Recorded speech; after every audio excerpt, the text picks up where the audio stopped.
Yeah, any of you who are gamers out there, you probably have it easy nowadays because you got Xbox, you got your PlayStation, your Nintendo systems, but back in the day, if you didn't live through it, then there were some weird things going on with the whole console wars in the 90s. Nintendo was always trying to one-up Sega, or Sega was declaring war on Nintendo, and they're always trying to think of new games, new systems, try to outperform everyone. This one was like one of the weirdest ones I've ever seen in my life. You upgrade your Sega Genesis by hooking up the Sega CD that came out in the early 90s. Somehow you'd be able to upgrade the sound capabilities, video capabilities, but the truth is that this was mostly used for like full motion video games, which, if you never lived through them, let me just explain. You basically press a button to navigate stuff that's already pre-made. The video will look like shit, and it was about as much fun as navigating a DVD menu. Very weird time indeed, mostly a curiosity. And if you're following the market these days, this stuff is probably going to be super expensive. But this is probably a video for another time. Anyways, welcome to another edition of the Ukie Cheese Cafe. I'm going to be doing a little bit of cooking today, but I thought I'd start off with another video game related thing. Because I mean, there are video game references all around my videos. Just in case you want to know where the music comes from, there you go.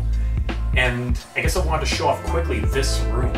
This is my gaming room slash media room where you got a whole bunch of these crazy box sets. I'm going to highlight a lot of these one of these days, but just to give you an idea, this is shit that I've been gathering for at least a decade.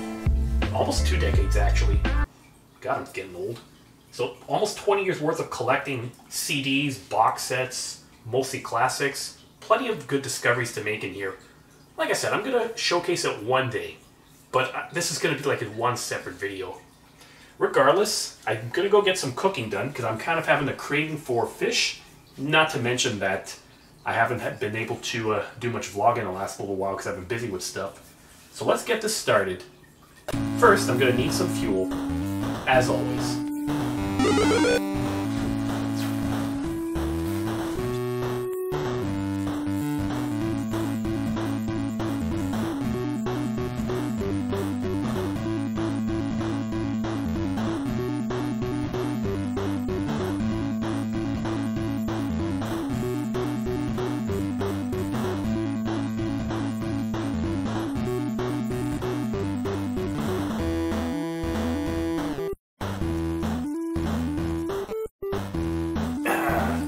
And there we are. So what's better than brewing yourself? Brewing yourself with a brand new beer that you just discovered today. So, just in case you don't remember, I have highlighted this brewer in the past. It's Dieu du Ciel. I think that was like when I did the Drink Czech and Die, or Drink Prague and Die beer from a while back. Definitely a weird name for it. And on my walks a while back, I did see that there is a brewer, or like a sit-down resto pub that's located around Mile End, somewhere close to the Laurier area. One of these days, I'm going to do a walk around, check that out to highlight for everyone. And what I found here is a brand new New England IPA called Si un siffle, c'est siffle, which translates to English to say, if a whistler can whistle, I guess. Almost seems like it's a tongue twister, or like woodchucking, you know, how much wood can a woodchuck chuck if a woodchuck could chuck wood? I'm surprised I did that without twisting my tongue. This one, oh boy, it's a 7.3% fucker, so definitely on the strong side. But almost kind of bought this because I was kind of wondering, like, what the heck is this cover? Let's get this price tag off of here, because if you're looking at this bloody thing, you see 2 pink creatures that, okay, fingers are in their mouth, so it looks like they're trying to whistle, but the whole look of them is just plain weird. They're pink. They kind of look like super tall beavers. Yeah, they don't have any beaver tails though, so that's seems like it's a hybrid. Or, if you're to go by the color scheme of this, maybe it's the Pink Panther who's taken on a brand new form. Somehow he's kind of slowly morphing from the Panther we know and love, whether it's in the cartoons or in those packages of insulation you can get at the hardware stores from time to time. But in the process, he's becoming a beaver, and he's not quite at the stage where he's evolving to get the beaver tail with him. That's my theory. On the other hand, I think there's a bit of a sleeve sticking out with a human arm in there. So what that's telling me is that these are just some assholes in a costume that found a onesie because it's the flavor of the month and decided to pick it up, and they want to be hip. It's like all those people who are trying to buy Chewbacca hoodies that became a Han Solo sweater, or Transformers bathrobes. Good lord, I have bad memories of that thing. Who would have thought? Getting PTSD over Transformers bathrobes. I'm sure that's going to take a lot of explaining to do one of these days.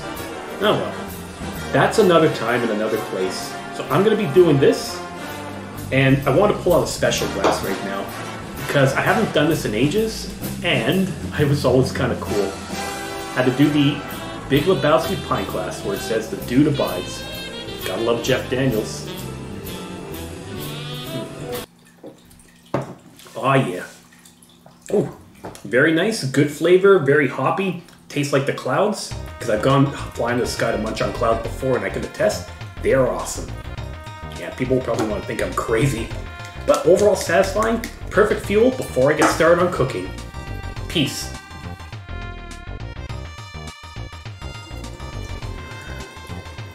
The dude abides. I'm the dude, man. Hey, that's such a quotable movie. Just as much as saying, I don't know, this is what happens when you meet a stranger in the Alps.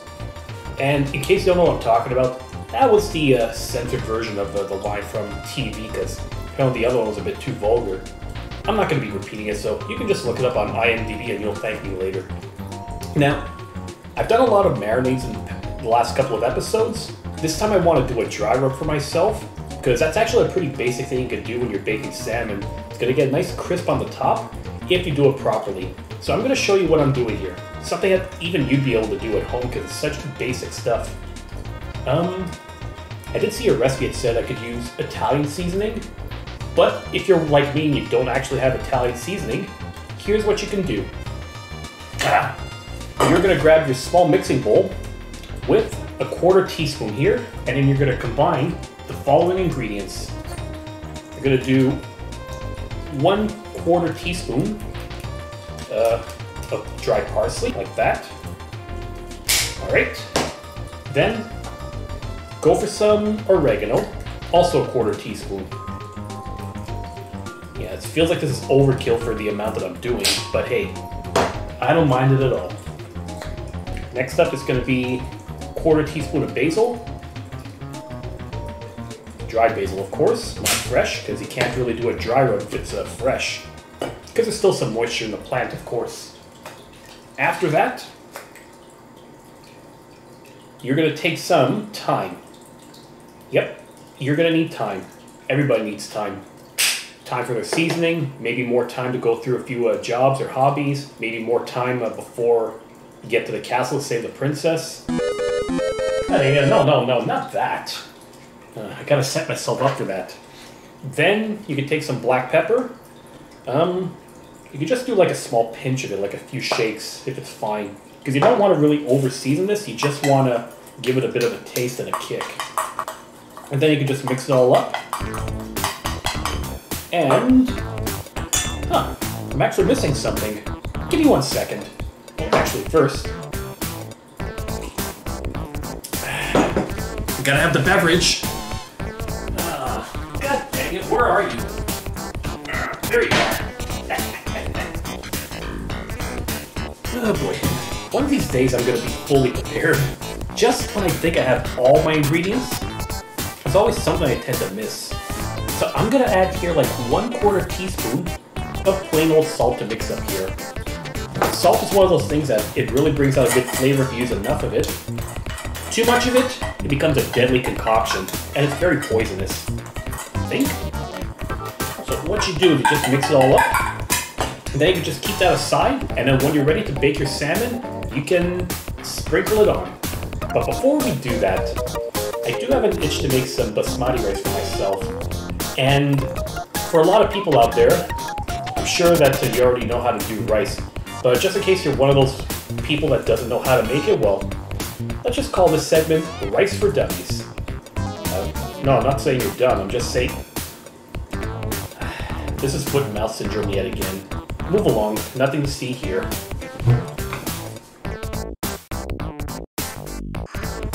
Okay, you're going to need is a very small pot, or as they call it, a saucepan. How do they come up with these names? Forget it, I'm not even going to overanalyze that. So your idea here is you want to just fill up a pot full of water.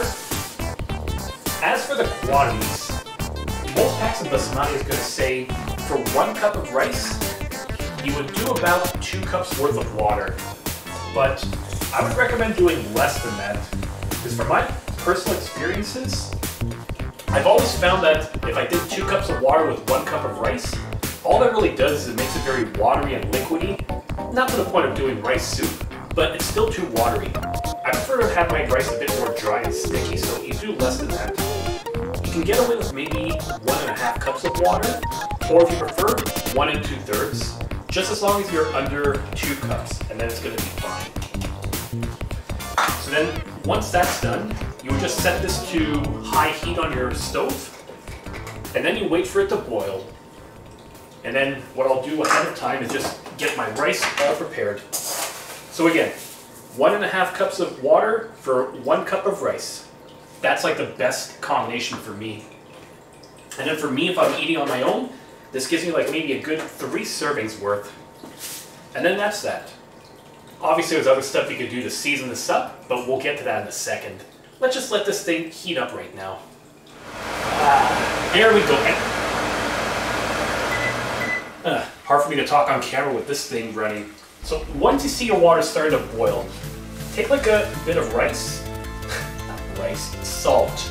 Salt is very different than rice. Just want to take maybe a handful of it, like somehow this much would be able to get the job done. Throw it in. And then if you want to do other ways of dressing it up, this is what I enjoy to do from time to time. I really love curly. I can't speak. I'm speaking English right now. So curry rice is one of my favorite things to put together. All you really need to do with that is you take your 1 teaspoon of curry powder, throw that into your water, and then once that's done, put in your cup of rice, give this a little stir, like so, and then you put your heat down to, let's say, low, like not medium low, but like low there. Cover this up, and then set your timer. Well, watch this. Yep, just hold the time button and it jumps in 5-minute increments until you get to 1 hour. Because once you get to 1 hour, it jumps 1 hour after the other. So it goes from 1 hour to 2 hours, and then 3 hours. You have to let go and then restir it again. A little hack when you're working in the kitchen. So low heat, keep this aside for 15 minutes. Cover it up especially, because the nice trick is that if you cover up your pots and your pans when you're cooking, it's going to cook faster because the heat is not going to be escaping, it's going to be contained within. Obviously it means that you're going to have some bubbling, you're going to have some leakage, but it comes with the territory when you're doing some cooking. It's all well and good. And now, because I don't want too much smoke to build up here, I'm turning this sucker back on. Alright, I had to turn this fan on because I wanted to talk while this thing is cooking. So while the rice is going to be cooking over here, I want to get my salmon all prepared. So, easy thing I can suggest, if you're doing this for 1 person, you could probably get to, well, this one has seen better days, but you could use an aluminum pan like this, just not for like 1 serving. If you're doing multiple fillets, you might want to get like a French white porcelain pan, so that way you can put multiple ones at once. You could probably grease this up, but what I'm going to be doing is something else. I'm just going to take some olive oil, put a little bit on, and then I'm just going to rub it with my fingers. There, just like that. So you're going to create a non-stick coating on the pan when you put the fish on. And now, you just need like maybe 1 small fillet. Didn't cost me too much, thankfully. Because, you know, in this day and age, salmon, if you want to have it, brother, you're going to have to pay an arm and a leg for that. And that's like 2 valuable limbs too. So that shows how much worth it is. That means you have to pay like 2 arms and a leg, or 2 legs and an arm, or an arm and a leg and a random appendage. Yeah, you know we're in trouble for paying for this shit. So you can lay it on top. Obviously dump the package. And, yep. Before I touch any of this shit, I have to wash my hands. Bloody hell. Yep, we're back. So, after you've greased up your pan, put your salmon on, you can just put a little bit of olive oil on the top. And you don't have to be too crazy with this. Just a little bit on here. Then, you can take some lemon juice. This is something I heard from someone who worked in the kitchen in the past, like one of my friends that said you gotta do that with fish. Why? I have yet to figure it out, but apparently it does wonders, so I'm not even gonna question it. And it's just lemon juice from concentrate. You could probably even squeeze a lemon if you really wanted to. If you want to get like real lemon flavor. It's not to say this isn't real lemon flavor, because I'm sure it tastes like lemon. In fact, I have an idea. Let's give it a taste test live for everybody to see. Plain concentrated lemon juice. And what am I going to do in? Shot glass. One I picked up from my travels in Italy in Firenze. Or Florence, in case you're not Italian. That's one of my goals when I started traveling pre-pandemic. Is everywhere I go, I want to get like one shot glass from every city or every country that I visited. So I got a little bit of lemon juice in here. I'm going to give this a taste test to find out if this tastes like real lemon, fake lemon, or if it just tastes like shit. Let's find out.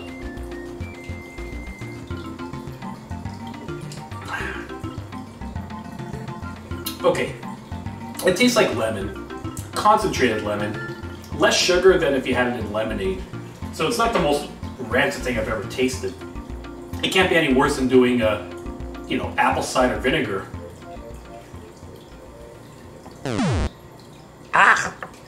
People like this shit? Yeah. Kind of forgot that I did that. What was I thinking back then? Well, lemon is good, but I need something to wash down the taste. Uh-oh. Uh-oh. I need more fuel!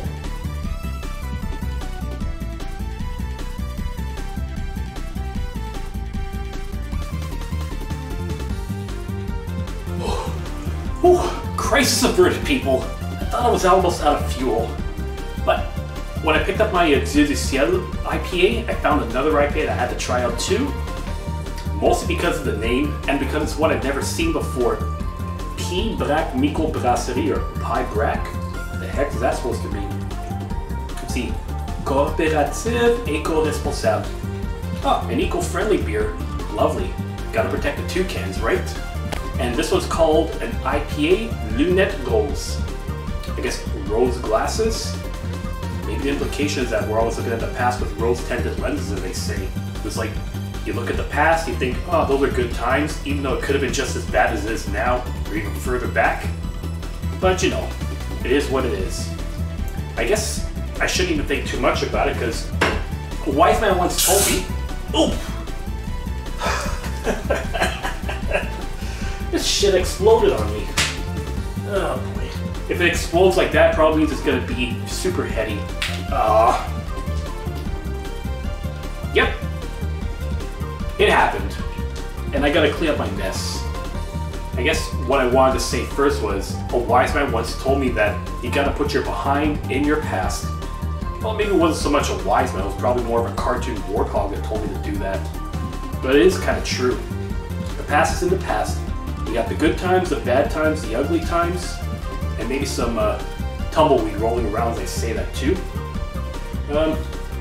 Let's see what this is like, even though I'm only going to be tasting foam at best.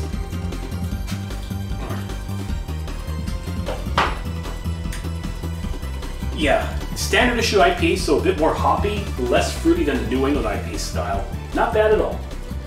Anyways, I'm going to get this oven preheated soon, and above all else, first, I'm going to get my mess cleaned up over here.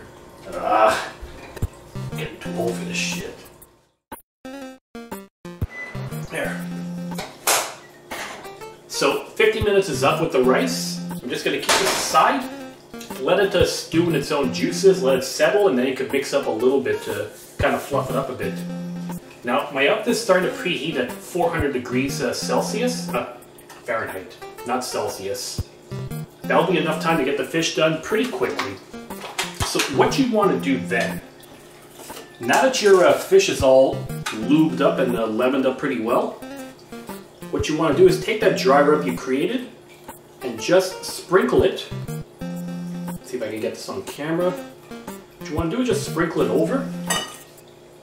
And then you just give this a nice little rub to make sure that it's evenly distributed along all surfaces of the various anatomical proportions of the fish. And I almost went on a ramble yet again. Once you got a good coating on this, you can keep this aside, and then once this preheats to 400 degrees, you can then put it in and then cook it for maybe about, for this size fish, I would say it would be maybe around 15 minutes. And you'll know that your fish is well because once it's cooked properly, you just have to stick a fork in here and try to peel off the fish. If the texture is very flaky, like it's peeling off like a small piece, that's a sign that it's cooked well. Otherwise, if it's not, you need to put it in a little bit longer. Obviously, if you're going to be cooking this in the oven, what you could do to adjust it is adjust your racks. You could probably take one of the racks out, put a little bit higher or lower depending on if you're broiling it or if you're baking it to give equal the distribution of heat. But then once that's set up, check, and then once it's flaky, you know you're in good eating territory. Good stuff. And just in case you're wondering, the actual beer is good. Makes me want to relive the past again.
There we are, all set to go. So hit the cancel button on your stove because you don't want to have that beeping for no reason and it's bloody annoying.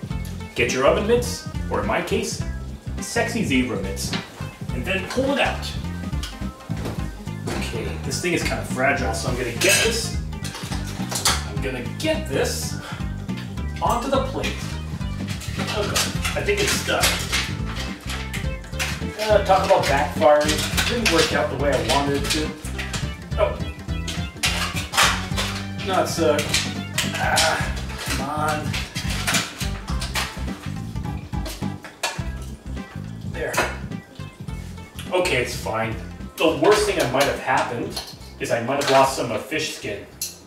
Because depending on who you ask, the skin is like the best, or maybe not the best part of the fish, but it's definitely one of the tastiest parts.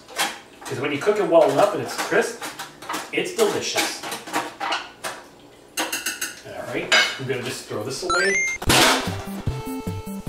So, to give you an idea, in case you've never done fish before, just take a look at your fish here. Oops. Wash that grease off later. Stick your fork in here. Just like that. And yeah, this is what it means if you're flaking your fish. It comes off like this, like little chunks. Kind of like when you look at a can of tuna and you see chunks of salmon. Chunks of tuna in there. So this tells me that it's cooked pretty well. No complaints whatsoever. So time for me to serve my rice. And maybe get some other stuff too, just in case.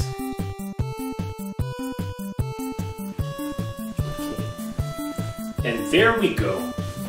So just to give you the recap, this is how you do a little basic baked salmon fillet in the oven with a little bit of curry rice. And then for veggies, got a mix of yellow and green beans that was just left in the fridge. I thought I got to finish off before they go bad and rancid.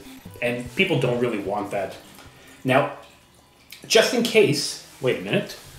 Hang on a second. There we go. Sorry, my camera was a bit tilted before.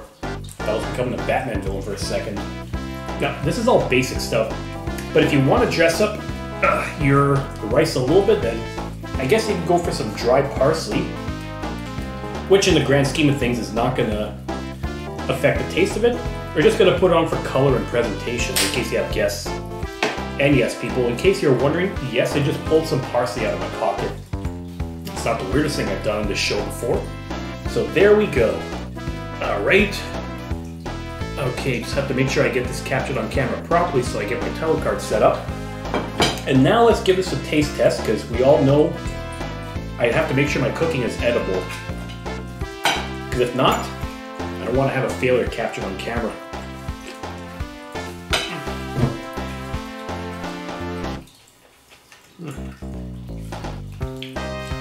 Yeah, that's definitely some good stuff. Flaked well, decent blend of spices on the top, all around satisfying. And of course, yeah, basic curry rice. You can't ask for more. And of course, you have your obligatory beer to get the job done too. So I'm just going to enjoy this, enjoy the rest of my Friday Eve, and put this together so it's going to be ready to watch on Friday for everyone. So thanks for watching, everyone. This was another cooking edition of the Wandering Ukie Cheese Cafe. Yes, true. Don't forget to hit that subscribe button below. Leave a comment in the comment section. Give this video a thumbs up if you enjoy my antics, and above all else, share this with anyone you think is going to enjoy it, because believe me, I don't mind getting the support. Everyone needs some love and tenderness too. Unless you're Meatloaf, because you say, I do anything for love, but I won't do that. What is that? Only you can figure it out, just like only you can prevent forest fires. Happy Friday Eve, everyone.